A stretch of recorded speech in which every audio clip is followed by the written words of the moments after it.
Good morning, dear students. Today I will discuss with you three very important items: conditions of equilibrium, Lami's theorem, and law of Polygon for forces. And first of all, condition of equilibrium mean when number of forces acting on a body which keep the body in balancing. It means all the forces are in balance, are in equilibrium, and net effect of every force or every action is zero. That condition is known as the conditions of equilibrium. I will explain you later on today itself. And second, we will talk about Lami's theorem. Lami's theorem is a very important theorem from definition point of view and as well as from numerical point of view. Lami's theorem states that if three coplanar concurrent forces are acting on a body, then each force is proportional to the sine of angle between the other two forces. Sine of angle between the other two forces. तीन forces है बेटे, एक force के opposite दो forces है, उनके बीच में जो एंगल है दैट उसका साइन उसके प्रोपोर्शनल है थर्ड फोर्स. अभी आपको ये भी एक्सप्लेन किया जाएगा. But main thing you must remember that Lami's theorem is only applicable when there are only three concurrent and coplanar forces. Lami's theorem will be applicable. And next, today I will also discuss with you the law of Polygon, and we will solve a numerical with the law of Polygon graphical method. Law of Polygon itself is a graphical method. How to take the forces in order, what is the meaning of order, and how we find out the resultant, that we will discuss with the a numerical. And very interesting, the same numerical I will show you in my notes with the numerical method, analytical method. Analytical method से भी बेटे मैं इस numerical को solve करके आपको बताऊंगा, और आज के लेक्चर में मैं इसको ग्राफिकली आपके लिए एक्सप्लेन करूंगा. ग्राफिकल मेथड में बस जस्ट हमें स्केल के बारे में ध्यान रखना है. जितना एफिशिएंसी से हम स्केल वगैरह बनाएंगे, जितनी एफिशिएंसी से हम पैरेलल लाइन ड्रा करेंगे फोर्सेस के, उसके अकॉर्डिंग ही हमारा रिजल्ट भी उतना ही एक्यूरेट आएगा. No I will explain all this three concepts to you on the paper itself. Thank you. Now, first point, I will today explain conditions of equilibrium. When number of forces acting on a body, the net effect of all the forces is zero. It means, for example, this is a body and number of forces acting on this. When we resolve all these forces in horizontal direction, sigma of all the horizontal forces must be zero. That body will neither move in this direction nor acting, there is no force either in this direction, positivity, or in negative direction. Similarly, the second condition, all the sum of all the vertical forces, that must be zero. Neither moving body is moving in upward direction nor it is moving in downward direction. The third conditions of equilibrium is sum of all the movements must be zero. Body is neither rotating clockwise nor it is rotating anti-clockwise. The net effect of all the forces. Movement, what is movement? Next chapter I will clear it. What is the movement? We will discuss it later on. But the condition of equilibrium mean when all the sum of all the forces in horizontal resolve करने पे भी zero है, vertical resolve करने पे भी zero है, and body can be said to be at a stable conditions without any movement or without any displacement or in the balance condition. That is known as the condition of equilibrium. Very important point है. Second point बेटे जो हम आज discuss करने जा रहे हैं, that is the Lami's theorem. When three coplanar concurrent forces are acting on a body, force F1, force F2, direction भी शो करनी बहुत ज़रूरी है बेटे। मैंने अगर डायरेक्शन शो नहीं करी तो गड़बड़ हो जाएगी, या तो इस तरफ होगा या इस तरफ होगा। तो let's say these are the directions and angle between them is alpha. Between F1 and F2 के बीच में अल्फा है, beta and gamma between F1 and F3। Coplanar concurrent forces का मतलब ये बेटे, सबसे मेन पॉइंट ये है कि alpha plus beta plus gamma का जो टोटल है इट मस्ट बी 360 डिग्री, तभी ये पूरा प्लेन कंप्लीट होगा। एक प्लेन का कंप्लीट एंगल 360 होगा। तो अल्फा बीटा गामा अगर 360 बना रहे हैं तो it is a planar, otherwise no. This condition must be fulfilled.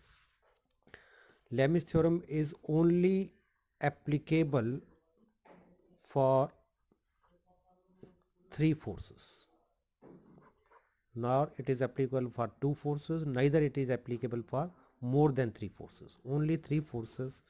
Lemis theorem. And what Lemis theorem states, that force, any force F1 is proportional to the sine of angle between the other two forces, sine beta. Similarly, F2 will be proportional to the sine of angle between the other two forces। कौन सी बेटे? F2 के F1 और F3, और इसके बीच में angle कितना बेटे? Sign gamma. Similarly, F3 is proportional to the sine, ये बेटे मैंने गामा लिखना है इसको बेटे, गामा ऐसे लिखा जाता है, and F3 is proportional to the sine alpha.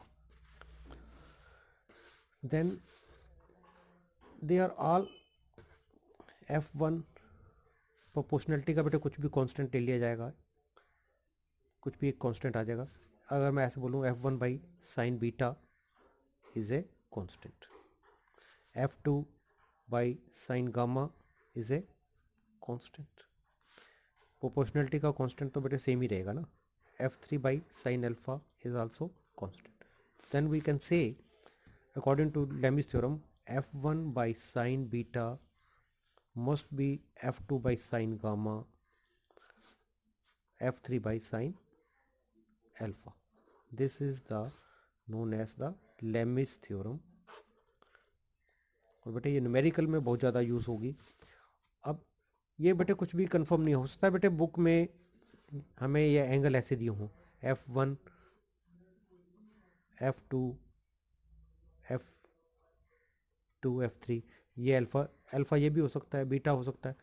नाम देना बेटे हमारे ऊपर डिपेंड कर रहा है, नाम हम अपनी मर्जी से कुछ भी दे सकते हैं, तो उसके अकॉर्डिंग ही हमें वो एंगल, साइन ऑफ एंगल निकालना पड़ेगा। This is all about the Lami's theorem. बेटे इसमें क्या होगा, F1 विल बी, इस केस में बेटे क्या होगा, F1 will be proportional to sine beta, क्योंकि ये अल्फ़ा बीटा गामा हम अपनी मर्जी से लगा रहे हैं। F2 will be proportional to sine gamma, F3 will be proportional to sine alpha. This is all about Lemis theorem. इसे न्यूमेरिकल वगैरह बेटे करने के लिए भी हम यूज़ करेंगे आगे। अब नेक्स्ट जो थर्ड आइटम बेटे आज की डेट में हमने डिस्कस करनी है, लॉ ऑफ पॉलीगन, जिसे बेटे हम ग्राफिकल मेथड भी कह सकते हैं। ग्राफिकल मेथड से कैसे हम नंबर ऑफ फोर्सेस का रिजल्टेंट निकालेंगे एंड डायरेक्शन निकालेंगे। तो सबसे पहले बेटे हमें एक क्वेश्चन दिया हुआ है, 20 Newton force inclined 30 degree north of east. बेटे ईस्ट डायरेक्शन के नॉर्थ किस तरफ है? इस तरफ।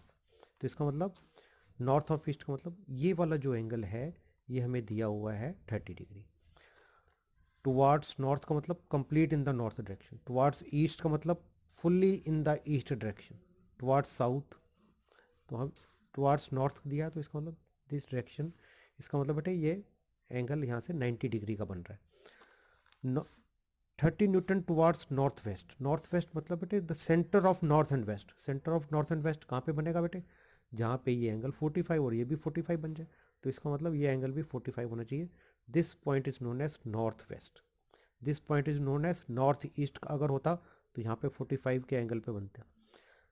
ईस्ट साउथ अगर होता तो बेटे यहाँ पे बनता। तो ये साउथ ऑफ वेस्ट का मतलब, नॉर्थ वेस्ट का मतलब ये वाली direction. Fourth force is 36 newton inclined at 60 degree south of west. West का बेटे साउथ किस तरफ है? वेस्ट का साउथ इस तरफ है। और साउथ ऑफ वेस्ट होता, वेस्ट वेस्ट ऑफ साउथ होता तो बेटे ये एंगल इस तरफ से नापते। वेस्ट ऑफ साउथ होता तो बेटे हम ये एंगल इधर से नापते। साउथ ऑफ वेस्ट है तो इसका मतलब वेस्ट के रेफरेंस से साउथ की तरफ चलना है, या साउथ की रेफरेंस से वेस्ट की तरफ चलना है। दोनों में फ़र्क है बेटे, साउथ ऑफ वेस्ट और west of south. West of south होता तो फिर साउथ के रेफरेंस से एंगल बनता। अभी ये साउथ ऑफ वेस्ट है तो वेस्ट के रेफरेंस से एंगल बन रहा है कितना? 60 डिग्री। करना क्या है बेटे? न्यूमेरिकल क्या है? Find the magnitude and direction of resultant force. बेटे सेम न्यूमेरिकल मैं एनालिटिकल मेथड से भी आपको नोट भेजूंगा, और आज मैं सिर्फ आपको लॉ ऑफ पॉलीगन बताने जा रहा हूँ। लॉ ऑफ पॉलीगन क्या है बेटे? When number of forces acting on a body can be represented in order, then the closing side of the polygon will represent the resultant, magnitude of the resultant, and direction will be in the opposite order. तो बस ये बेटे आपको चीज़ें बतानी है। तो graphical method या लॉ ऑफ पॉलीगन को समझाने के लिए बेटे मुझे I have to choose any point in this figure. और सबसे पहले मुझे बेटे सबसे पहले एक स्केल का डिसाइड करना पड़ेगा। स्केल जो हम अपनी चॉइस से लेते हैं, let's say 10 newton is equal to 1 centimetre. तो इसका मतलब बेटे 20 न्यूटन कितने सेंटीमीटर बन जाएगा? 2 सेंटीमीटर। 36 न्यूटन के कितने सेंटीमीटर बन जाएंगे? 3.6 सेंटीमीटर। और ये स्केल के बाद हमें बेटे ये सारी चीज़ें बड़ी एक्यूरेटली नापनी है। मैं जस्ट अभी आपको रेफरेंस या समझाने के पर्पस से ही चल रहा हूँ। तो स्टार्टिंग पॉइंट कुछ भी ले लिया, ओ ले लिया या ए ले लिया, वट एवर यू लाइक, ए ले लिया। ए से बेटे फर्स्ट फोर्स हम हमेशा, ये 0 एंगल होता है बेटे, ये 90 होता है, ये 180 होता है, ये 270 होता है, फिर वापस 360 भी यहीं पे आया था। पूरा रोटेशन का एंगल 360 होता है। तो जो भी एंगल 0 से पहले स्टार्ट हो रहा हो हम उसी को पहले लेते हैं। तो लेट्स से 20 न्यूटन लेना है, तो फिर इसका मतलब बेटे मुझे ए पॉइंट से 2 सेंटीमीटर लाइन लगानी पड़ेगी एट पैरेलल टू दिस। ऐसे भी बोल सकते हैं कि parallel to this, R which makes an angle 30 degree with the horizontal. जैसे भी आपको बात समझ में आ रही है बेटे, तो ये लाइन इस लाइन के पैरेलल होनी चाहिए और 2 सेंटीमीटर होनी चाहिए। एग्जैक्टली बेटे ये 2 सेंटीमीटर होनी चाहिए। मैंने अप्रॉक्सीमेटली बना दिया बेटे इसके पैरेलल, और ये 2 सेंटीमीटर ले लिया, इसको हमने ए भी बोल दिया। और इसकी डायरेक्शन कौन सी है बेटे? ये वाली। देन इन ऑर्डर का मतलब सेकंड फोर्स इस पॉइंट से स्टार्ट होगी 25 न्यूटन। 25 न्यूटन मीन इससे थोड़ी सी लंबी होनी चाहिए और बिल्कुल इस हॉरिजॉन्टल से 90 डिग्री के एंगल पे बननी चाहिए, और इससे थोड़ी सी लंबी होनी चाहिए 2.5। एग्जैक्ट हमने बेटे नापनी है। Let's say this point is 2.5। Next इसकी डायरेक्शन शो करनी पड़ेगी इन ऑर्डर का मतलब ऊपर की तरफ। फिर यहाँ से बेटे ये थर्ड फोर्स लेनी पड़ेगी। थर्ड फोर्स कौन सी है? 30 newton parallel to this. Parallel to this मतलब बेटे ऑटोमेटिक इसके पैरेलल बननी चाहिए, या ऐसे कर लो कि यहाँ से 45 के एंगल पर बननी चाहिए, बात एक ही है। तो let's say parallel to this mean approximately this one, approximately this one, this is parallel to this force, or I can say this angle is 45, जैसे भी आपको समझ में आ रहा है। और इसके बाद ये लाइन लेनी कितनी लंबी है बेटे? 30 newton mean 3 centimetre. A B C D point पे आ गया बेटा। इसकी डायरेक्शन ये वाली रहेगी, same direction. The fourth force, यहाँ से बेटा मुझे फोर्थ फोर्स लेनी है, तो fourth force will be 36 newton. तो यहाँ से मुझे फिर वही सेम चीज़ इस लाइन के पैरेलल, इस लाइन के पैरेलल ऑटोमेटिक जजमेंट से ही ले रहा हूँ बेटे मैं। आपने बिल्कुल एक्यूरेसी से लेना है, और एक्यूरेसी से लेने का मतलब ये एंगल 60 डिग्री होना चाहिए। यहाँ आप एंगल नाप के बनाएंगे बेटे। या ये पैरेलल लाइन, इसके जैसे भी आपको अच्छा लगे, या पैरेललिज्म लाइन या एंगल से नाप के। और ये लाइन कितनी लंबी होनी चाहिए बेटे? 3 सेंटीमीटर, 2, 2.5, 3, दिस मस्ट बी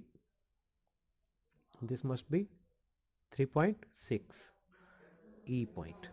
बेटे ये हमारे पास 3.6 सेंटीमीटर। ये सारी डिस्टेंस बेटे हमें बहुत एक्यूरेसी से नाप के बनानी पड़ेंगी और ऑर्डर में बनाने पड़ेंगे। ये this is the main, we have taken all the forces in order. Then the closing side of the polygon, closing side of the polygon is this one, starting point and end point. तो बेटे ये हमारा closing side आ गया। In the opposite order, in the opposite order का मतलब this direction. Opposite order का मतलब है बेटे जिस साइकिल में ये एरो चल रहा था उसकी डायरेक्शन ऑपोजिट होगी। तो बेटे हम ए और ई को नापेंगे, कितना भाई आएगा बेटे? अब आई कांट से कि कितना आना चाहिए, but as per the knowledge it should around 3 point something. जितना भी आएगा बेटे आप उसमें चेक करना है, 3 पॉइंट समथिंग आ रहा है, कितना आ रहा है। तो इसका मतलब जो हमारा फोर्स आएगा, मैग्नीट्यूड ऑफ रिजल्टेंट फोर्स आएगा, वो कैसे निकलेगा? 3 point something into 10, it must be something 30, 35 depending upon, let's say if 35, 3.5 तो 35 न्यूटन। This is the magnitude of this resultant. Then what about the direction? Direction बेटे डायरेक्शन बता ही दिया इसने कि this is making an angle alpha with the horizontal in second quadrant. इसका मतलब बेटे इसका सिग्मा एफ वाई भी इसका नेगेटिव आ रहा है और सिग्मा एफ एच भी नेगेटिव आ रहा है। तो इसका मतलब जब हम एनालिटिकल मेथड से करेंगे तो इसका डायरेक्शन यही आनी चाहिए। तो इसका मतलब इसकी जो एग्जैक्ट डायरेक्शन है वो something in the second quadrant, और एग्जैक्ट जो इसकी डायरेक्शन वैल्यू आएगी बेटे that must be between 45 to 50 degree. अगर आपका इसके बीच में आ रहा है तो इसका मतलब आपका मेथड या आपका जो ग्राफिकल मेथड है वो बिल्कुल सही है। ऐसे ही अगर आपका आंसर 3.2 से 3.6 या 7 तक भी आ रहा है तो इसका मतलब आपका मेथड ठीक है। This is all about the law of polygon और graphical method. Law of polygon, when we can represent the number of forces in order, the closing side of the polygon will represent the magnitude and direction in the opposite order. तो इसका मतलब बेटा ये जो resultant है वो इस angle पे है और एग्जैक्ट आपको पता चलेगा कि ये 48 के आसपास आना चाहिए जब हम एनालिटिकल मेथड से सेम न्यूमेरिकल बेटे।